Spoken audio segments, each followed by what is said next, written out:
मैं तब लगभग 27 साल का था जब एक पहुंचे हुए महात्मा जी हमारे गांव आए। महात्मा जी ख्याति थी, इसलिए पूरा गांव वहां उपस्थित था अपने अपने कष्टों के निवारण के लिए। उनके चेहरे पर एक अद्भुत शांति थी और उनकी आंखों में ऐसा अपनापन मानो बरसों से जानता हूँ। जब सब लोग उनसे आशीर्वाद ले रहे थे, मैं भी उनके पास पहुंचा। मुस्कुराते हुए उन्होंने मेरी ओर देखा। मैं बस उनका आशीर्वाद लेने के उद्देश्य से उनके समीप गया था, लेकिन ऐसा कुछ हुआ जो मैंने सोचा भी नहीं था। उन्होंने मुझे आशीर्वाद दिया और बोले, बेटा तुम भाग्यशाली हो, तुम्हारा विवाह एक अत्यंत सुंदर स्त्री से होना तय है। उनकी आवाज में इतना विश्वास था कि मैंने बिना सोचे मान लिया। कुछ महीनों बाद माँ ने शादी की बात चलाई। उन्होंने लड़की के परिवार के बारे में बताया और रिश्ता पक्का कर दिया। उन्होंने तस्वीर दिखाने की कोशिश भी की, मगर मुझे महात्मा जी की बात याद आ गई। बहुत सुंदर स्त्री से विवाह होगा तो मैंने बिना देखे ही हाँ कह दी। शादी बड़े धूमधाम से हुई। रिश्तेदार, बारात, ढोल नगाड़े, सब कुछ वैसा ही जैसा हर नौजवान सोचता है। इन सब के बीच मेरे मन में अपनी पत्नी की सुंदरता देखने की चाह प्रगाढ़ हो रही थी। अंततः वो समय आ ही गया जब मेरा इंतजार खत्म होना था। वो रात आ गई जब मुझे घूंघट उठाना था, लेकिन मुझे पता था कि मेरे साथ यही होना था जिसकी मैंने कल्पना नहीं की, वो हुआ। सुहागरात की रात जब मैंने पहली बार दुल्हन का चेहरा देखा तो मेरा दिल जैसे बैठ गया। वो साधारण थी, चेहरा सीधा सादा, आंखों में कोई चमक नहीं और वैसा आकर्षण भी नहीं जैसा मैंने सोचा था।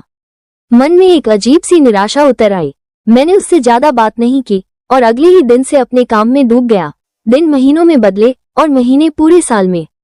हमारे बीच औपचारिक बातें तो होती थी, मगर न मैं दिल से जुड़ पाया, न वो मेरे करीब आ पाई।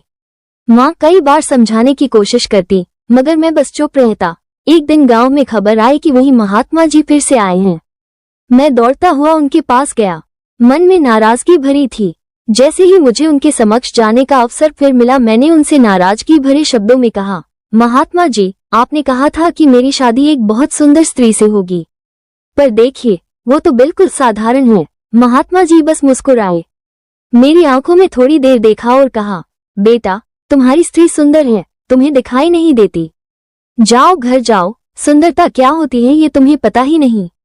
अपने घर जाओ और देखो। उनकी यह बात सुनकर मैं और भी उलझ गया। पर जब घर लौटा तो पहली बार मैंने सच में उसे देखने की कोशिश की। सिर्फ चेहरे को नहीं, उसके व्यवहार को, उसकी बातों को, उसके कामों को। मैंने देखा वो सुबह सबसे पहले उठती है, मेरे और माँ के लिए चाय बनाती है। माँ बीमार पड़ जाए तो रात भर उनके पास बैठी रहती है। मेरी पसंद का खाना बिना पूछे ही बना देती है।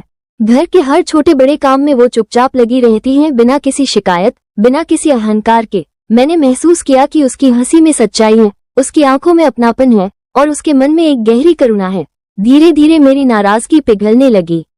अब जब वो मेरे सामने बैठती तो मुझे उसका चेहरा अलग ही दिखने लगा, जैसे भीतर से कोई रोशनी झलक रही हो।